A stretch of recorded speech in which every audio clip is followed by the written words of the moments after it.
the dramatic start line of the Vendée Globe.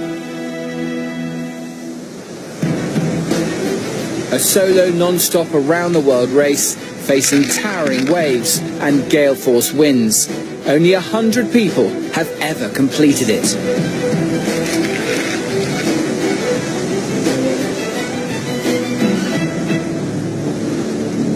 One of the most famous is Britain's Dame Ellen MacArthur, who in 2001 became the youngest person and fastest woman to complete the voyage. Her every moment watched by millions back home. I'm black and blue and I ache all over. I'm just exhausted. Oh God. It's never easy. Never easy. Essex's Hannah Stodel was one of those watching. Born without a lower right arm, now she wants to make history too, becoming the first disabled sailor to race the next Vendée Globe in 2020.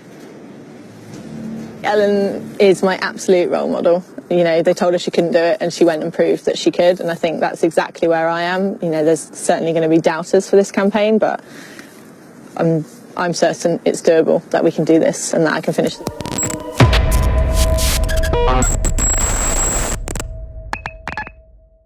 Hi, and thank you for coming back and watching. This is episode 6 or 5, I can't remember. But this week we've got an amazing guest called Hannah, and Hannah is a Paralympian, 3-time world. You know what? You can say it. I'll let you explain who you are, Hannah. Give us a bit more information about you.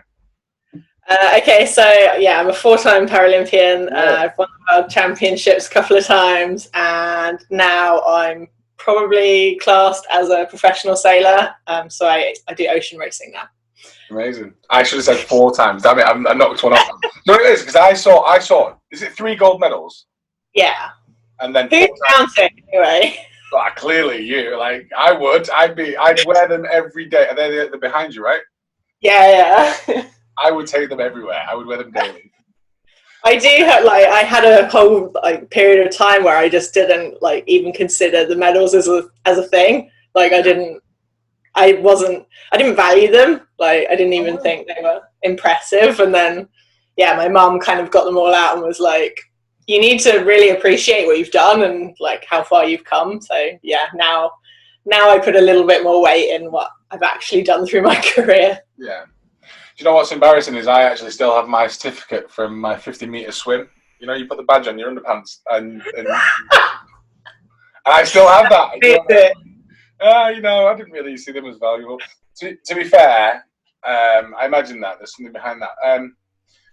In terms of the sort of format of this podcast, I tend to just go, right, okay, where are you now? And then go back. So we know who you are, and we know what you do, and we know where you are now, but where have you come from? So let's go back to school. How did you even end up in Paralympic sailing?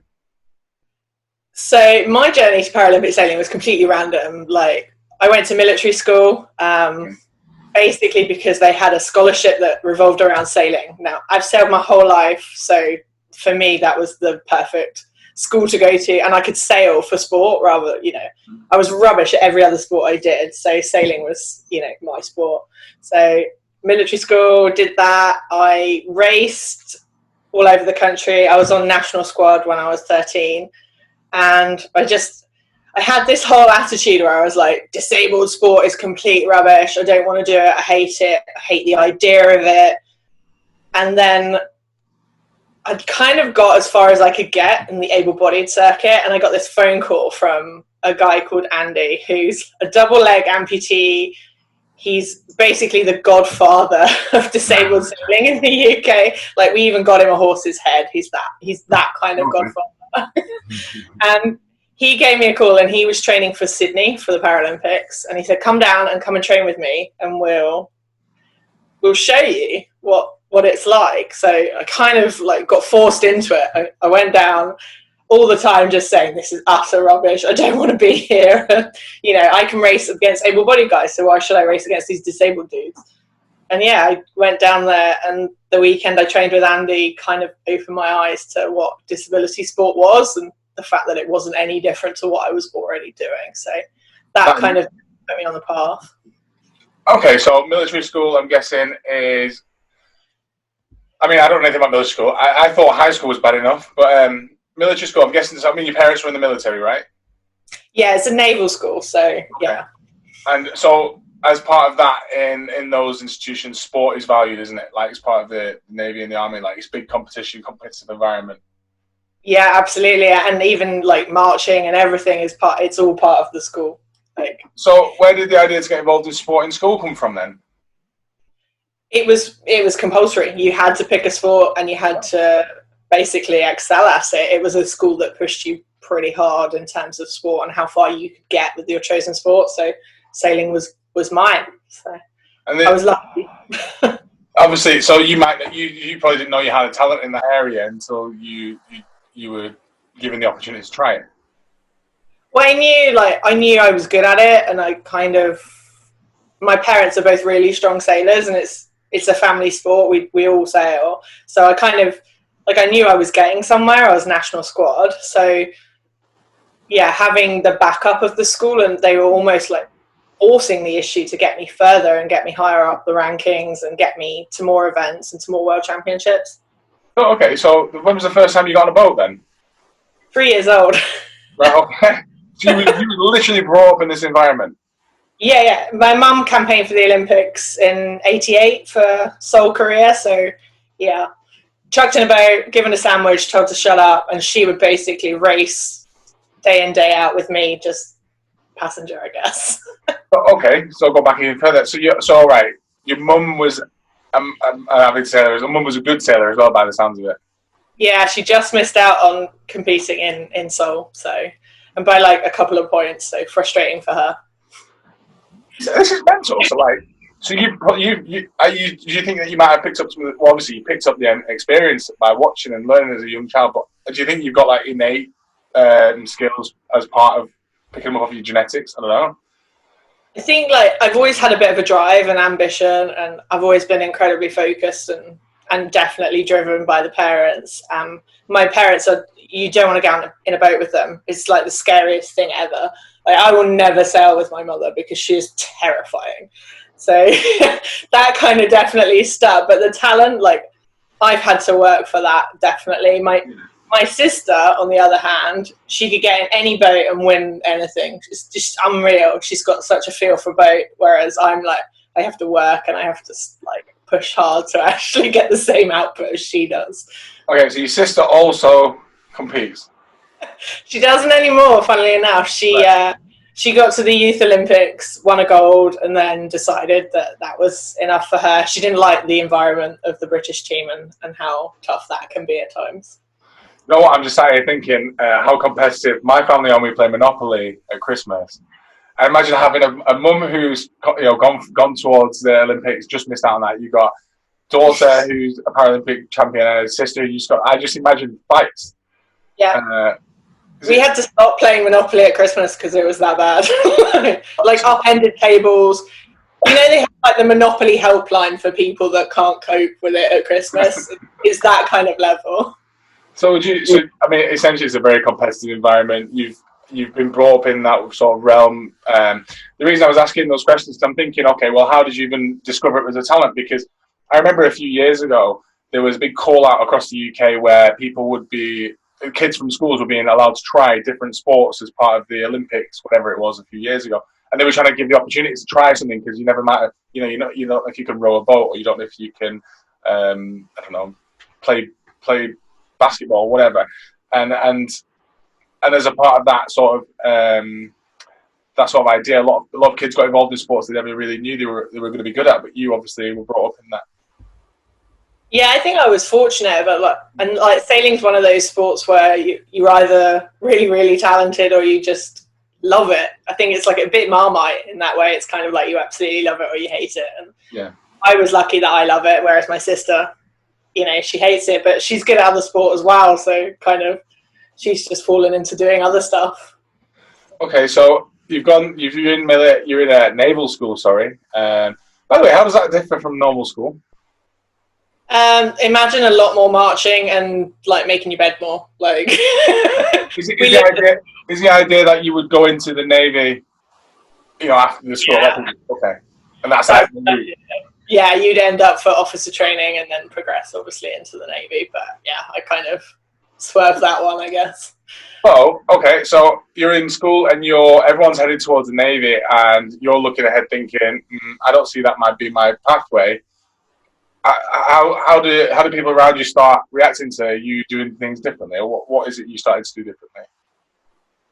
I guess it was the best and it was the worst for me, because like it was the best in terms that I got to train and I got to compete and I managed to progress, and I ended up on the Paralympic team at 15. So I was lucky in that respect, but at the same time I was so different and I got a lot of abuse because of that difference. Like I was missing school, I was out at events, I was training, I was getting dispensations obviously for being absent for most of it, and obviously my disability then came into play and I got a lot of stick for just being different basically.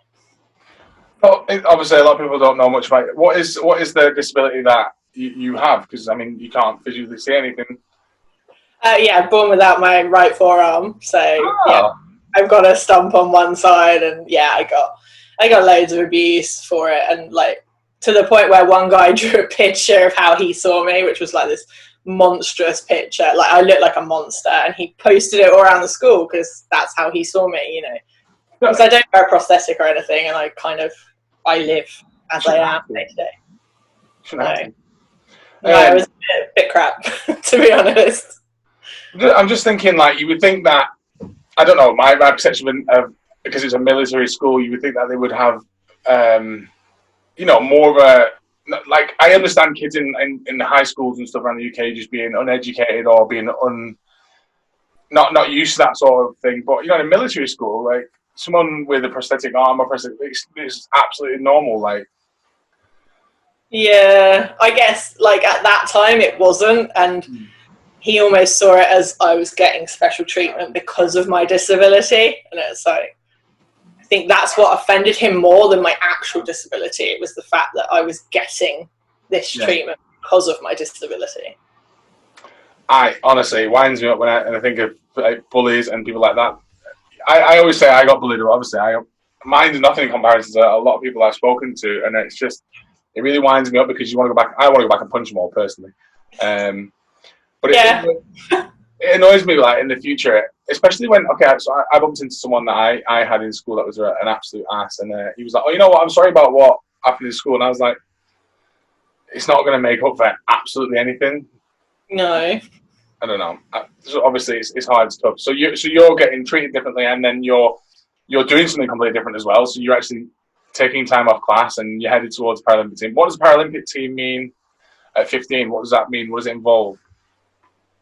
I kind of didn't really think about it. It was just like, you get to be part of this amazing team, you get given all these free clothes and stuff, and I just went sailing, and I didn't understand the gravity of it. And I think, like, even when I got to my first Paralympics, it was just like, oh wow, this is like the Paralympic Games, and oh look, I've got a tracksuit that says Great Britain on it, and I've got a free McDonald's because that's what you get when you get to the Paralympic Games. And it's like, that was the most exciting thing for me, just free McDonald's. Who knew? You were competing against people that have been in the industry for ages. Yeah, I was the youngest person to ever have sailed at the Games. So how did you? Okay, I was going to say, how did you find it? But first, what does it involve? The first sort of. I mean, how does it progress through the competition? So basically, they take world championships, and within the British team, you basically race for the spot. So the country has to qualify first to get a spot. So out of all the countries that race, there are only 14 countries that get to race at the Paralympic Games. So first, Great Britain has to secure a spot, and then they have to pick who goes for that one spot. So then you race, basically. They declare a number of events that they're going to class as qualifiers, and then you go and you race the other people and you beat them and you get the spot. It must have been, I don't, like, I laugh at myself because my knowledge on sort of what happens in sport and things when you get into really, you know, competitive, how the competitive level is so limited. But I base it on cool runnings. You know, when when they arrive at the Olympic Village and they're walking around, is it like that? Is it like literally walking around? There's loads of athletes. No people say that can't believe Jamaica, we have a bobsled team. No people say that can't believe Jamaica, we have a bobsled team. We have the one Reef and the one Junior. You brother and the man Tanka. The fastest of Jamaican sprinters. Respect to the man Herb Blitzer. That is literally one of my favourite films, and I actually watched that before the games because it is like that. You do feel like that as like your first time you get to a game, you're like, wow, everyone's looking at me. I'm like, all this free stuff, being judged on my kit and all the rest of it. Yeah. Did you meet any? I guess you would have had heroes because you'd have been looking up to people. Did you meet anyone that you sort of had as a role model? Yeah, I mean, like, weirdly, what surprised me the most was the people you meet in McDonald's that you don't expect to meet in McDonald's. You have all these athletes and you're like, wow, they're like, you know, they eat nothing but broccoli and they train 24 hours a day and they don't sleep and they're like these machines. And like as sailors, we're like eating, you know, whatever we can because it's not nailed down sort of thing. So we're not exactly fit specimens compared to these guys. And you see these like people you've seen on the TV in McDonald's and you're like, wow, I did not expect you to be chowing down on a Big Mac. And like Usain Bolt with 100 box of nuggets. I mean, really? Like, cool. Don't they? I mean, I imagine that at that point you would want to be like, you want to be eating healthiest as possible right towards the competition. But to be honest, I suppose they burn it so fast. Yeah, and it's like towards the end, it seems to be like this sort of rite of passage. The games finishes and you kind of have a blowout because you're allowed to by that point. Where was the Paralympic Games held the first time you went? Athens, Greece. Amazing. So free holiday as well. Yeah, it was kind of cool. And like I was the only woman in sailing in Athens. So like it was a bit weird because they'd gone obviously from the Olympics to the Paralympics. And so I had this whole changing room to myself and like all of the female rooms were just for me. It was really odd. It was like this whole building. It was like, yeah, here's me. And there's no other girls here. So that's strange. So that's interesting as well. So is that like just in the sport there's predominantly just more males? Yeah, the Olympics are a bit different to the Paralympics because they have male and female classes, whereas in the Paralympics it's all in. So depending on what boat you sail in the Paralympics, it's mostly men. And the boat I sailed, it was men because being heavier was a benefit to sailing the boat I sailed. So yeah, it tended to be guys because you're heavier. So. And you're the skipper, right? No, I do the front. Okay. I make the decisions, so technically I'm in charge, you know. Okay. I think everyone would say they're in charge. I make the tactical calls, so therefore. Okay, so to give us a bit more information, so what does that involve? What is your role, whilst you're out sailing, what are the different roles and what do you have to do? So basically there's 3 people on the boat. So there was John, he's the driver, so literally just steers the boat where I tell him when, where, goes. Then I had Steve, who's the main sheet trimmer, so he trims basically the big sail in the middle of the boat, and he was the muscle. So he's like 6'2", built like an absolute tank. And then there was me, so I do the front sail, and then I also make the tactical decisions to get us around the race course. So I weigh up other competitors, the wind, decision making around that, and then play the game as it goes. So you essentially you're not just making logical, rational decisions. You're also making tactical moves, and you're trying to edge your crest. So you're weighing up the competition as the race is happening, and you're making decisions based on that.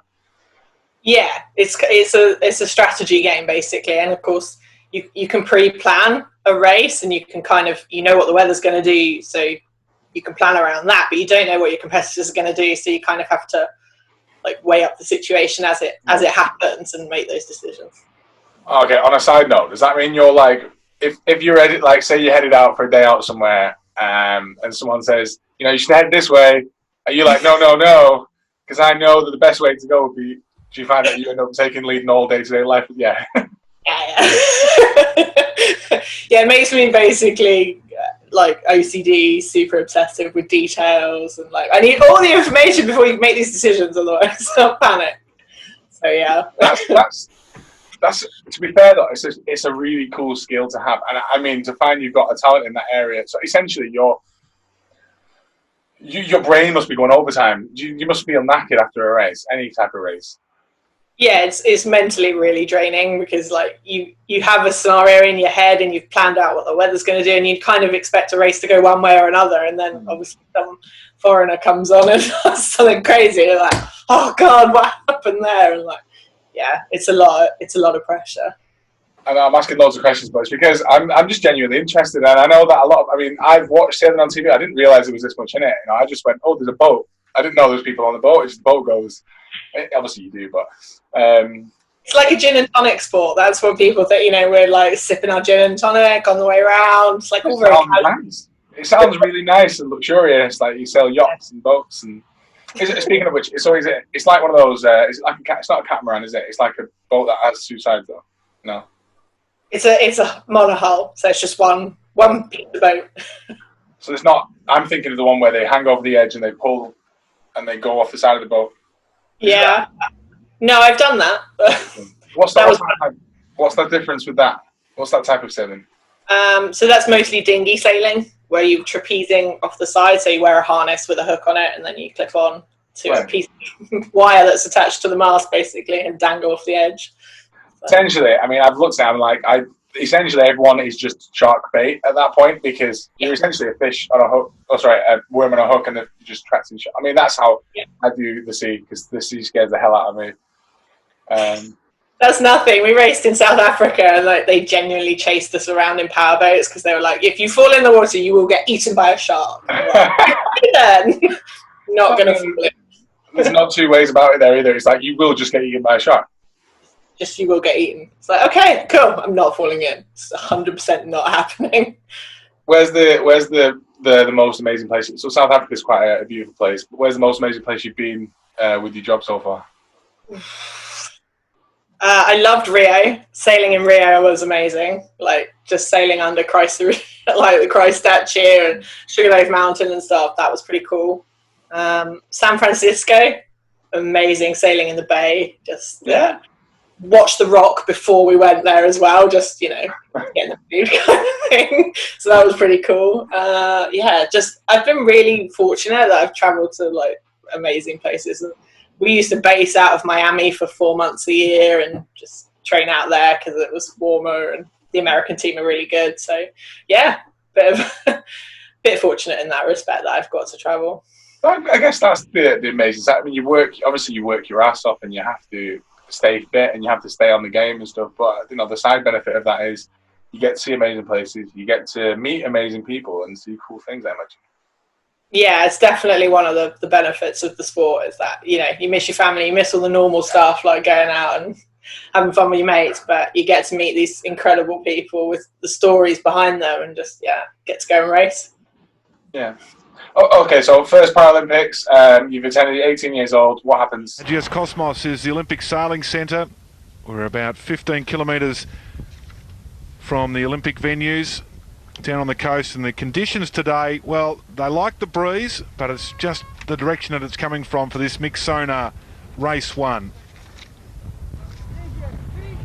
Near perfect conditions today, shifting northerly to northeasterly, and 16 to 20 knots of gust, but plenty of sunshine for them today.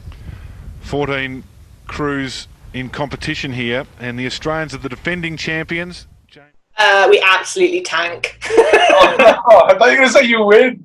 I suppose to inspire people.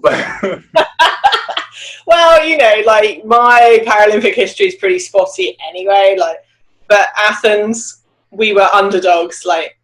Andy, the guy that got me into the sport, had won a gold medal, and he should have been selected in reality. But it came down to one regatta, a World Championships, and it was like do or die. Whoever comes highest in this championship's going to Athens to represent, basically. So, yeah, we came third, and Andy came fifth. So they sent us, and yeah, it was a lot of pressure, and I don't think we appreciated quite how different racing at a Paralympics is to just racing normal regattas and like the circus that is the Paralympics.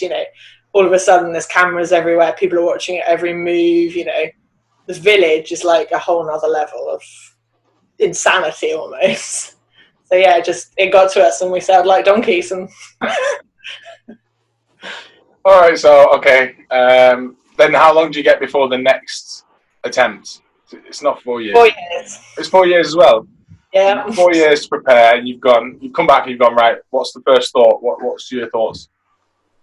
Well, first of all, we're like, right, we're going to do this again. We're going to go through what we've just gone through again. And it was like, cool, yeah, right. Where's the next one? Beijing, awesome, let's go. And yeah, we started basically campaigning again. So you get back on the road, you start doing all the events again, and you just keep going. And that's what we did. We just decided to go. So we did. Campaigning is you have to win so many races before you can get a spot, a possible selection at the... Yeah, so it comes down to 2 World Championships. So the 2006 and the 2007 World Championships then become the qualifiers for the 2008 Games. So okay, yeah, so it was. Fast forward then slightly. So the next, so you have to win a World Championship first. Yeah. Okay, and where was that next one? So 2005 World Championship was in Denmark, and we won that one. And then 2006 was in Perth in Australia, and we won that one. So Okay. I was going to say, at this point, are you competing against the teams that you were going to face in Beijing? Yeah, basically. So everyone hits the circuit. There's like a series of events that goes all year. Yeah, it's the same players basically, unless they've had like crew change or, you know, if someone's fallen out with someone and they've got a new crew all of a sudden. Yeah, it's basically the same countries turn up at the same events. So then you're looking at Beijing and you're feeling probably quietly confident because you've won the last 2 World Championships. Yeah, I would say very confident. We have a test event, so the venue gets a chance to host a test event to basically mirror the game. So we won the test event too, and like we were like, we're in really good shape for Beijing right now. Like we turned up in Beijing and there's a 100-foot building with a picture of us on it. We're like, we might be the favourites for this regatta. So that was pretty intimidating for the foreigners. I can't imagine what they felt walking into the venue to see us on a building. How did it feel for you guys? A bit surreal, because you're like, yeah, that's a picture of us up there. That's mental. Like, yeah, it was crazy. Absolutely crazy. Okay, and how does Beijing go? Horrendous. No, I thought you were going to say you won. Come on. No, I tell you, my whole sailing career is like up, down, up, down, up, down, up, down. Like it's a story of resilience, that's for sure. So, yeah. Okay, so what happens? Why does it go horribly? Basically, the weather didn't cooperate, and we sailed like donkeys. Oh. We let the pressure get to us. We had this huge, we had all these titles on us. We had all this expectation on us, and we just tanked. Yeah. There's no other way. Do you think that was partly down to the fact that there were so many people just expecting you to smash it? So as a result of that, yeah, not just other people, like ourselves as well. You go into it with all these titles on your back, and you're like, yeah, we're the Mutts Nuts, basically. We should win this, and that word "should" is so dangerous, and we let it get to us, and we didn't sail well. Who did win that? Beijing was the Germans. The Germans. Go. The Germans, yeah. They did sail a good regatta, to be fair to them. Yeah. Okay, so right now this is where it's interesting. So you fail, essentially. You've not failed, but obviously in your eyes, you've not won one. You've gone again. You was hot favourite. You've not won again. Now, this is something that I can't get. A lot of people don't understand this. Bounce back. I call it bounce back ability, or it's your resilience. How the hell did you manage to come back from that again? Because you're like, right, we've got to start all over again. It was tough. I'm not going to lie. It was. We spent 6 months basically deciding whether we could face it, whether we could stay together as a team. And yeah, it was a really tough time, like really tough. Not the toughest we've had, but it wasn't pretty. There was a lot of arguing. There's a lot of, is there something innately wrong with the team? Is there is there something wrong with our ability? Is there something wrong with the boat? Is there something wrong with the coach? You know, it was just this roller coaster of trying to figure out what went wrong. And actually, the sooner you can own up to the mistakes and the things that went wrong, the quicker you can bounce back, like you say. Did you guys manage to stay together as a team, or did you end up making changes? Nope, stayed together. And then went barreling on towards London. Okay, so you're looking at it, you go, right, we've got 4 more years. We're in 20, was that 2015, you said? No, so that was 2008, and then 2009 we came back again to go for 2012 for London. Okay. 2012, you're going, right, this is home as well. Once more with feeling. I'm lucky, come on. All right, at this point as well, so you've won world championships twice to get into those 2 Olympics. Yeah. Paralympics. And then you have to win 2. Well, you could do 2 more world championships first, and then London again. Okay. Yeah. So the next 2 don't go too well by the sounds of it, because you said you won 4.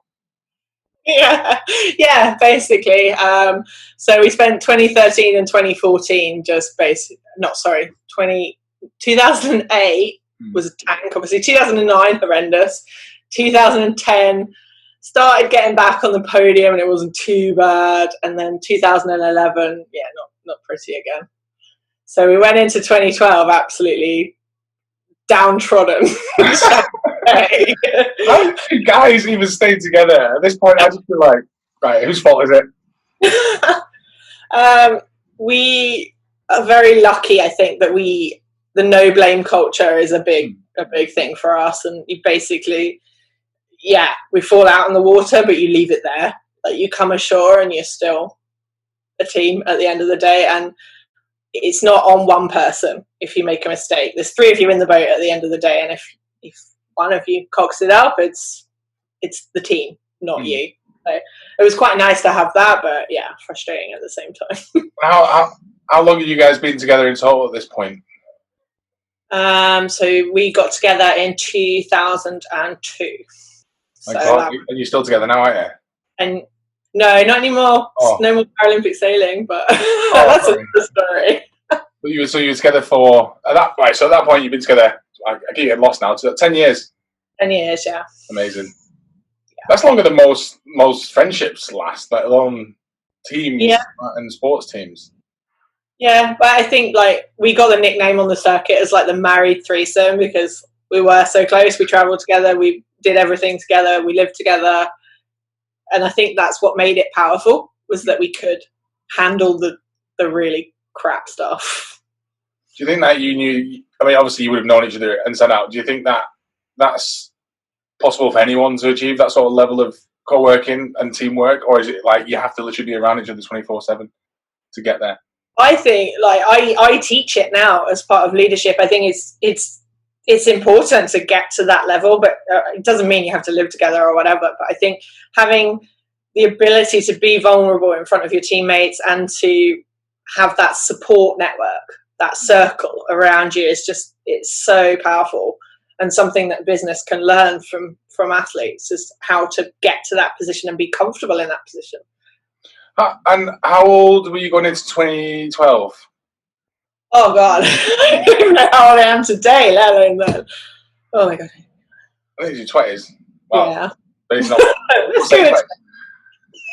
And at this point, okay, so you've gone twice Paralympics. You've been winning the World Championships prior to that. You've gone twice, but then you've gone into this year now not winning. And I mean, what are people around you saying? As in, there's no one. I mean, for example, your sister, she went out sailing and did something else. There's no one turning around to you and going, right, what else are you going to do with your life? Or they're just saying, give up, stop. Well, 2012 is a home games. So, of course, everyone's like, oh, home games, you've got to do it. Home games, it's right there. It's in Weymouth. It's where you live. It's where you train. Of course, you've got to do this game. So, we committed and we went for it. Yeah. So everyone around you's been supportive. They're not telling you to go and do anything else. They're just saying, crack on. Not at this point, no. Okay, so it just happened. Yeah. Okay, so let's go into 2012. What happened in those games?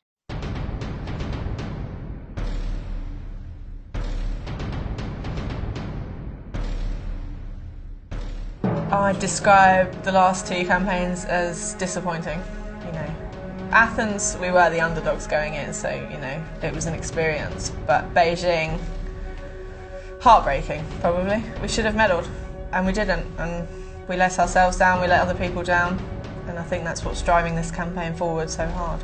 The games are just a completely different animal. I mean, there's so much more expectation, so much noise involved in the games, and you have to try and put that out and just focus on your process and focus on what you're there to do and go sailing, really. We can do it. I think we believe we can do it. We've just got to work bloody hard next week and just make sure we do the job and get it nailed.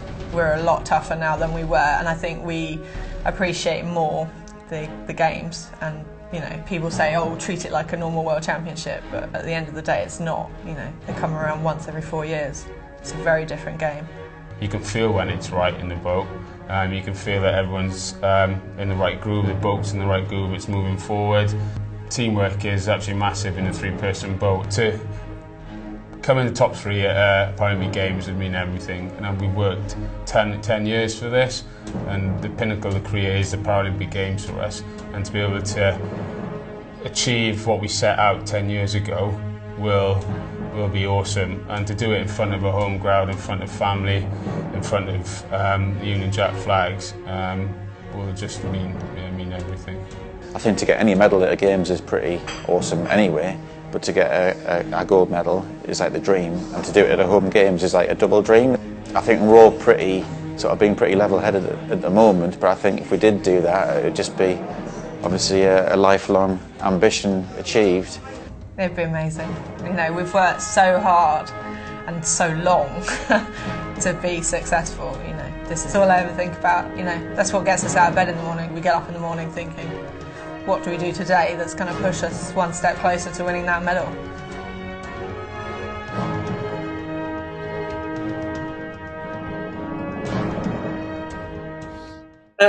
So that's a really interesting one. You say you tanked again, I'm just getting up and walking off. So we didn't personally tank. Okay. So second to last day, we're in bronze medal position. Mm-hmm. Now, like during the games, our boats are craned into the water and they're left in the water. You can't crane in and out, basically. So to keep them clean, some poor bugger has to jump in the water and swim them to wash them down, basically. So the morning, one of our support staff, he swims the boat and he realises there's a little a nick in the keel on the bottom of the boat. So that's not going to be good for performance. So we go through all this like hoop jumping, red tape, paperwork exercise to get permission to get the boat lifted so we can assess the damage and decide if we need a repair. So this all happens, but at the same time, we've gone racing because the racing schedule doesn't stop just because you've got damage. So we race with a damaged boat, which is fine. We come ashore, we're in bronze. We're working our way up the medals. We're 1 point off silver. You know, it's all to play for. We've got 4 races left. You know, so jobs are given here, kind of thing. And the boats come up on the crane. There's a load of damage. Cool. It needs a repair. We get permission to do this repair. And at this point, John, Steve, and myself, we leave the venue to go home. And our support team take over. So they start to get the repair done. Now, in the time that we were away, one of our support team had an altercation with an official and dropped a few choice words and basically told him to F off. As a result, overnight, they punished the support staff by adding 4 points to our total, which then dropped us out of bronze down to 5th. And then sadly, there was no more racing because there was no wind. So we couldn't do anything about it. So we lost our medal because the races just didn't happen because there was you couldn't. Nope. So we had no chance to recover it. So someone dropping an F-bomb cost us a bronze medal. I bet you dropped some choice phrases to the support staff. I would do. I remember because like in sailing we have this weird kind of situation where if something happens you can protest a situation. So it's like a jury. You go in front of a jury and you argue your case. Now, as part of our team, I was the person that went and argued our case and did that with the support of my coach and some of the, obviously the support staff we have with the experience, and they know they're experts in this field. So I remember sitting and waiting for a decision on this hearing, and the support staff in question coming down the stairs, and he didn't look at me, didn't say anything, not even a "I'm sorry," and he left, and I never saw him again. So yeah. At least he knew that he shouldn't be there. Yeah, he was lucky. He was lucky Steve wasn't there, because I'm pretty certain he wouldn't be breathing well today. So He's the one that's massive. Yeah. Yeah. Steve did come back. I had to text, obviously, John and Steve and let them know what had happened, and was just like, I mean, what do you even say? Someone's cost you everything that you've been working for, and just, yeah. So yeah, that was pretty tough. Oh, I feel sorry for you guys, because again, it's something that's completely out of your control. There's nothing you can do about it. As in, like, it wasn't anything to do with you, but yet it still impacted you directly. Yeah. Yeah, that's tough. A lot of people are going. I keep saying that a lot of people are going through the same sort of thing with. For example, coronavirus. That things are impacting them directly, and that they literally feel like lack of control. How does that feel for someone like you, who's used to having control of everything? It was horrendous. Yeah. It's just that feeling if you can't do anything, there's no comeback, there's no way around it, there's no options. I, as a strategist and a tactician, I like options. If I have option A, option B, option C, I can weigh it all up. But when it came to that decision, that was decision made, you're done. Your games is over. And it was like, someone had basically just pulled the rug from under me. Like, my whole world had just been destroyed by one decision. Oh, you're making me cry. Yeah, I did shed a few tears, and there was a lot of swearing, there was some throwing of things, there was yelling. Yeah, it wasn't pretty. So, all right, I've given up hope of ever hearing about a gold medal now, because this is the third time you've let me down with a story. I know, right? So, okay, moving forward. Right, 2012, what's next? 13, 14, 15, 2016, I can't remember what it was anymore. Rio. All right, I know you sailed there because you said you enjoyed it, so we know you were there. Which means that you must have won the next two championships. Oh, well, you must have done well in the next two championships to keep yourself going, because at this point... It's horrendous, yeah. Yeah, there was definitely a year or so, we lost 2013 basically because we didn't sail, because we didn't know whether we could physically come back from what had happened at 2012.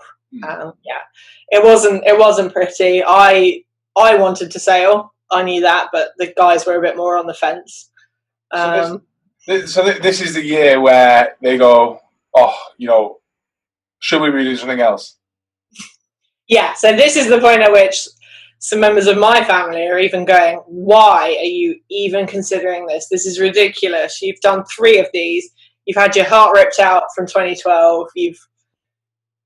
How can you even contemplate putting yourself through another 4 years of this hurt, basically?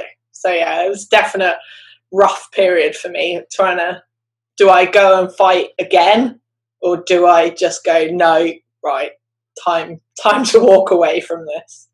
And who are you talking to at this time? Are you talking to your teammates, or are you talking to friends and family? Who are you seeking advice from, or are you listening to? A bit of everything. Like, obviously we're having discussions, John, Steve and I, and the coach, as to whether we can continue. And at this point, our coach decides he can't continue. So we lose our coach, and then it's just the 3 of us. My family, pretty split down the middle. My mum was very much for continuing. My dad was on the don't you dare kind of side. My sister was a hell no, don't bother. My friends, again, split. Some saying, no way, how can you? And some saying, why wouldn't you? So it was quite difficult to get the headspace to actually make a decision that was mine. So yeah, and it was very easy to get influenced by other people's decisions. And you decide to go again. What did the other guys say? So how did you get the other guys back on board? I mean, obviously they were making their own decisions as well, weren't they? So how did they decide where did the conclusion come from? I think like Steve took some time off and walked away for a little bit, and John and I went back and we did a couple of regattas with a different guy, and it worked, but it wasn't the same. So John and I were kind of like, what do we do? Do we wait for Steve? And then Steve got himself back together and was like, right, cool, I'm coming back. And he did. And so he came back, we got a new coach, and we pushed forward into 2014. No, I've not actually looked at what these guys look like, but I think in pictures me. So I'm picturing the team, and then this other guy come in. It's like when they change your favourite TV character out for some random, and they put them back. Like when Charlie Sheen got changed to Ashton Kutcher on 2.5 Men. Yes, like not Steve. This is it's like, yeah. The guy's come in and he's like, I don't quite feel right here.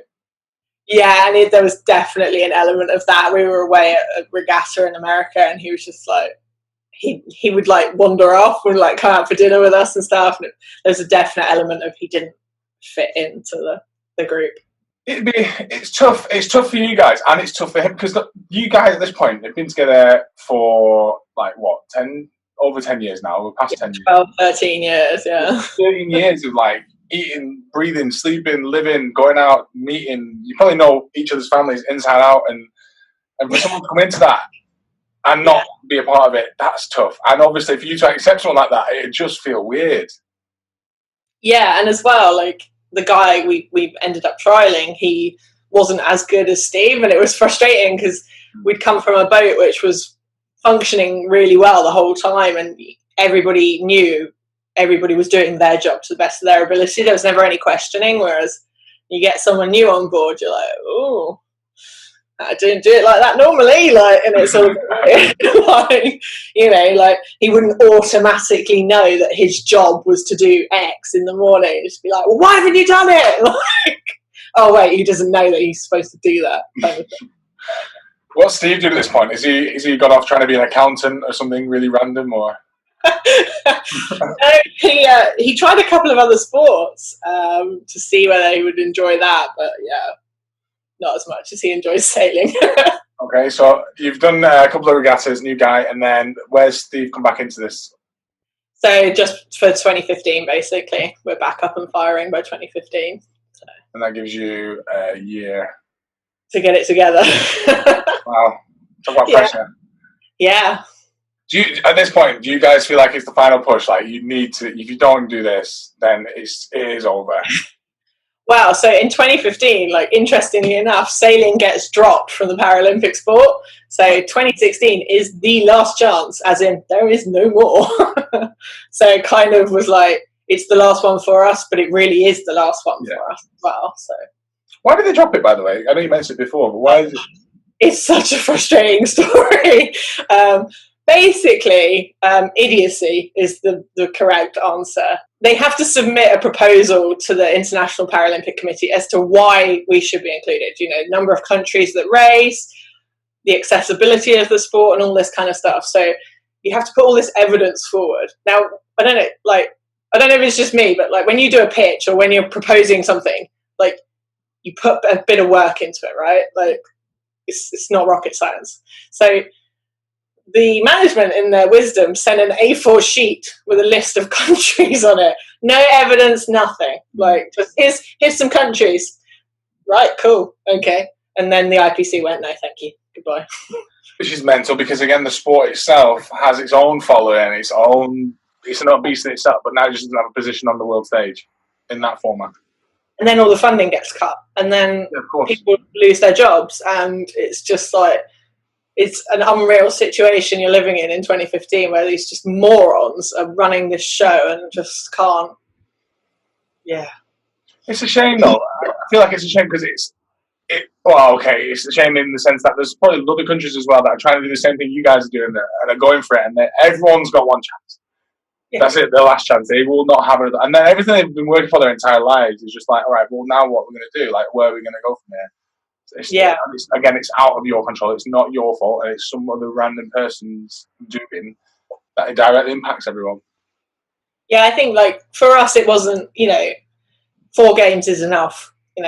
For us, it wasn't so much of a thing. But what hurt me the most was the young guys that were coming through the circuit, and like they're never going to get that chance to put the tracksuit on and go and represent your country, because that's a magic feeling in itself, and they're not going to get that, and that's the worst thing.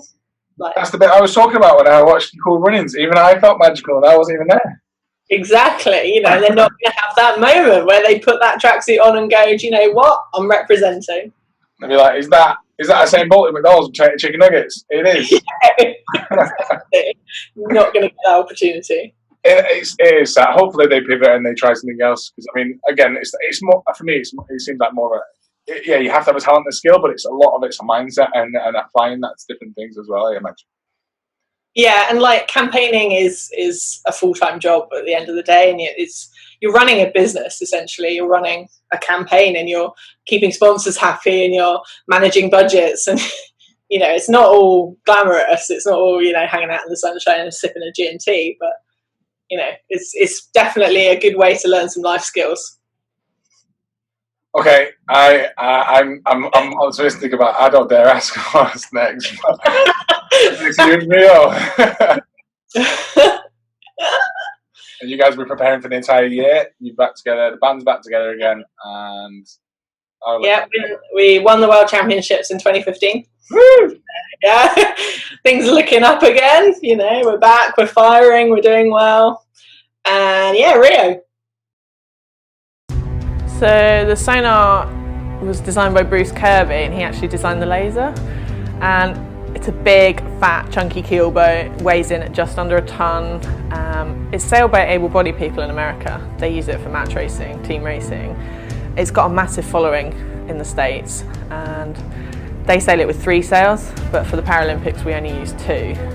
Although we do race with the able-bodied guys, because sometimes it's good to have a bit of a competition. Rio would be different, but it's an away game, so it's always different. But the thing is, we've been there, we've done it. We've got several t-shirts now in terms of games appearances. So I think for us, it's not about the games now, it's about winning a medal. I think if we'd won a medal, a gold medal in London, you know, we would have decided whether you want to carry on to Rio. But then to have that penalty is just not right at all. That's just not fair. You know, life isn't fair, but you know, you just got to keep pushing forward and achieve what you want to achieve. We've been working 4 games to come away with a medal. You know, we had one in London and it was taken away, and now we're just going to walk away. We've got to walk away with a medal. It's everything we've worked for. You know, and we've proved we can do it time and time and again. You know, having years when we're not off the podium in World Championships. Yeah, we can definitely do it. You kind of think, oh, what would it be like if you did win a gold medal? I think it's a pretty hard question to answer, because it's something we've been working towards for like 14, 15 years as a 3 right now, and then myself a few years before that. I mean, that's pretty hard to put into words, isn't it? Like 12 years, get emotional about it now, really. It means a lot, and I actually don't know until we get there. Can't really think about that. Now, we've done the extras, we've done everything. The boat's on its way to Rio, everything's sorted kind of thing. So now it's just about keeping our heads together, having a good series, and rolling with the punches, because it's Rio. Crazy things are going to happen. It's been a long journey with 2 important people in my life, and also the other people around us. And but I don't think you can solely focus on that aspect. You just, for me, it's just got to focus on delivering on our ability. And if we do that, we'll win with a good chance. But there's 13 other boats wanting to be up there as well. And to actually get on the podium and win a medal would be just like spectacular and awesome and just like an amazing thing. To win a gold medal, I just don't know how you could put that into words right now. It's out there and it's achievable, and to actually be there would be something else. 16 years together as a team, the loyalty, the trust in each other, it's like nothing else, and it is a super strength. And I think on the day, even when stuff's going wrong, as a team, we know how to handle it. Don't really want to have any regrets at the end of it, and ultimately that dream of standing on the top step of the podium, and at the end of it, end of the athletic career that I have, it'll be like, well, yeah, I've delivered on what the best I can be, and you have to go away with yourself and live with that. So yeah. No, don't say it. I know it went well anyway, because you must have this as last chance, and you won a gold somewhere. Not there. Oh, come on! That's the championships we've won. We've not won Paralympics. So, how does Rio go then? Horrendous. What is it every time? It can't be the pressure. It can't be, because you It guys. wasn't. So we had an incident with the French team. Now the French team and us, we've got a bit of history. We enjoy a good tussle on the water. So basically, when you get into it on the water, you have two choices. So you either wait until after the race and you take it in front of a jury and you fight, or you do a penalty turn. So you turn the boat through 360 degrees. So you've got some options. So the French and us, we've had this tussle, and we're like, okay, our bad. Right, we'll go and do a penalty turn. So we go to do this penalty turn. Now, at which point, this American team decides that we're in their way. And they then decide to protest us later. So when we get ashore, the American team start this whole system up where we have to go in and argue. Now, I'm like, this floors me, because at no point did they officially do this. And the guy that represented America in front of the jury lied through his teeth. Like, I believe in this system, and I believe in racing on the water.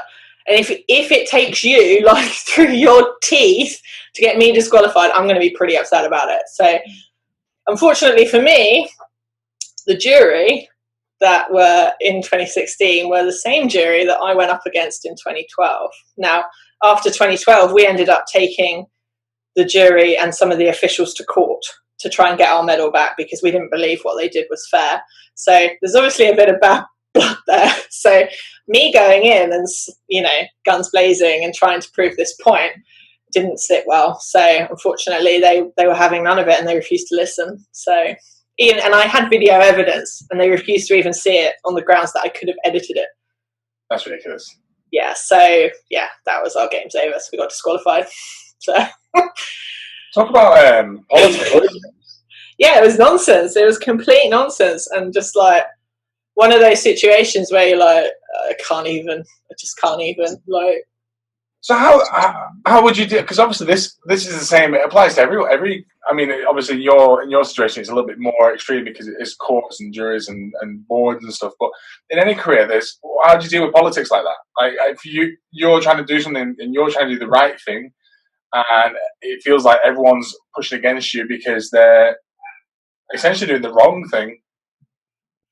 Well, yeah, I mean, like, to the guy that lied, I mean, like, I kind of came away with it a bit more, I guess I was a bit more philosophical about it. It's just like, if that's how he wants to win medals, by lying, then fine, that's cool. Like, that's in his heart, if he can live with that, then cool, but I couldn't.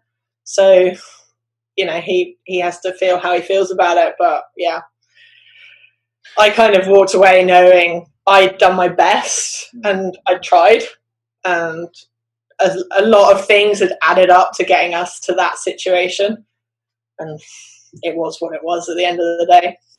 You know what? That's all. I say the same thing. That's all you can do. All you can do is try your hardest, and if you fail, look, you've got no regrets there because you did everything you could and you tried your hardest. I left everything on the water in Rio. It was just like, right, I put my heart and soul into this, and it hasn't come good. And yeah, and it was difficult because I walked away feeling like a total failure. Like 4 games, no medals, but like, yeah, it was horrendous basically. Yeah. Do you know what? The guy that it must be an empty win to win something or be awarded with something. I hope it is an empty win for him because, yeah, to do that, to know as well, and with the video footage and all the rest of it, to know that you're lying. I don't know how you could live with that. Like, especially a sports person, because I mean that is at the core of everything. That's what it comes down to. It's sportsmanship. It's a sense of achievement. It's a sense of internal motivation and aspiration, all that sort of stuff. it's unlike you don't expect it from someone who's involved in sports to. I don't know. I kind of do, because like I think in the hunt for gold medals, you know, when it's essentially your job, people are ruthless, and it's just, I guess people have different moral compasses, and his is obviously, you know, you see it in business, I guess, with people, they'll do anything to get what they want. Do you know, I was just thinking in terms of my personal goals, like, you know, I want to get to where I'm going, but if I got there by lying and cheating and screwing people over on the way, like, what an empty win. I wouldn't care if I could have all the money in the world, it wouldn't fill that knowing, because it's inside yourself, you can't get rid of it. No, exactly. And I think like there are definitely people out there like that, but then there are people who can live with that and be fine with it, and unfortunately you meet them. All right, so that's it in terms of racing. Yeah. That's no more racing. What happens now then? Because obviously you sponsorship and funding and everything gets cut because there's no more games, but you can still compete locally, still do galas and things, right? Yeah, so I kind of I came away from Rio with a plan. I already knew exactly what I was going to do. So I have set up a campaign to race in the Vendée Globe, which is around the world sailing race. So yeah, that's my aim at the moment. Okay, so when's that take place? So the next one, well, there's one this year in 2020, and the next one will be 2024. So I'm aiming for 2024. Okay, and you're going to get the band back together in time. Do you reckon they're going to partake? Weirdly enough, the Vendée is a solo, single-handed race. Oh, is it? Quite literally, in my case, it's an able-bodied race. It's never been done by a disabled person, so yeah, I'm kind of forging my path in Olympic racing and just seeing, like, you know, I did that. Now I'm on to ocean racing and to see where I can get. I've got a slight gripe about the whole able-bodied, because to me, like, you just as capable. There's no difference. Yeah, I get that. Technically, you know, you've got a disability, but it doesn't affect you as what you can achieve, clearly, as proven and demonstrated. So the fact that you're taking part, I don't think that's going to get in the way. I think you're in with a very good chance, especially someone who's been downtrodden 4 freaking times in a row. It's made me a pretty resilient person, I guess, and I'm determined with this. And this, like, the nice thing with this campaign is I've been really fortunate to build a team that's mine. Like, it's, you know, my team is Hannah Stodel Racing, it's my name on the door, and I've been really careful with the people that I've pulled in to support me, and like that's been quite nice, having control over that and who I let in and who is part of it. So it's been cool. There's no one think you're mental. Like, as no one said, go and work at, I don't know, a normal place, or like go and teach people. Or, I mean, obviously you probably teach anyway, but as no one just said, stop it. Yeah. When I announced, I got messages basically saying, like, rest in peace, happy death day, like, you know, all of this stuff. Like, you know, this offshore ocean racing is obviously dangerous. It's pretty epic stuff. But at the same time, it's the challenge of it, and I absolutely love it. And when I went to do my first big offshore race, I got told not to go. I got told I'd die, you know, all of this stuff. And I went anyway, and I was fine. And I came back and I set a record, and, you know, it was cool. Well, who knows, this could be an interview I look back on in 2025. But I remember, because I might hear about Hannah winning, I don't know what it's called, the Round the World. What's it called? Yeah, the Vendée Globe. Vendée Globe. Yeah. But yeah, I might hear about that and be like, oh, I remember her saying she was going to take part. No, do you know what? The stories, I knew it was going to be interesting. I just knew it was going to be. I didn't think it was going to be quite as dramatic. Like, I feel tired now. What time is it? It's like 1 p.m. The roller coaster emotion at 1 p.m. Sorry. But it's an important story because, you know, yeah, I get that the whole point of this podcast is to you know, just to share with others stories and being like, you know what, they've done it, so why can't you do it? If you want to do something, do it. You literally live that. Like, you have, you know, you've tried something, it's not worked out. You try something again, it's not worked out. You try something again, it's not worked out. And so on and so forth. And now you try something again. If you don't win, I'll be so annoyed. Oh, I'm not trying to win. There'll be no winning. Like, I just want to get around the world alive, still on the boat would be nice, with all the bits of the boat still attached where they're supposed to be. It would be cool. That's going to be scary. I'm not trying to scare you, but imagine the waves. Because there's waves like that out at sea, isn't there? Like big ones. It's not just like near the coast. No, it's literally ocean racing, and at certain points, you're closer to the International Space Station than you are to land. Amazing. Yeah, it's pretty cool. It's good fun. It's terrifying, but it's good fun. Yeah. Well, that's I think just that's the point. Like, it's not so much the you might get given a medal or and that's someone's recognition of what you it's not about that. It's about what you want to personally push yourself to achieve and continuing to push yourself to do different things. And I imagine if it wasn't this race that you're doing now, it'd be something else, another race, it'd be some other area you're trying to compete in.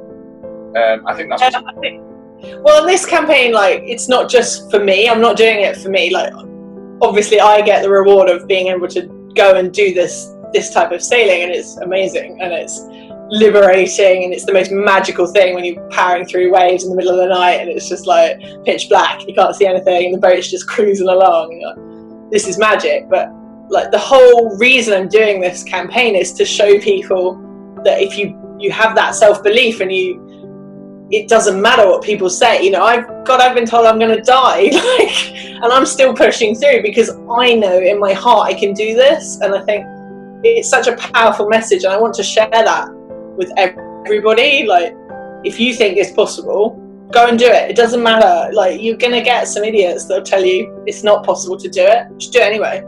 Yeah. I think that's a very important message. I think that's a perfect note to end on. I don't want to ruin it. Fair enough.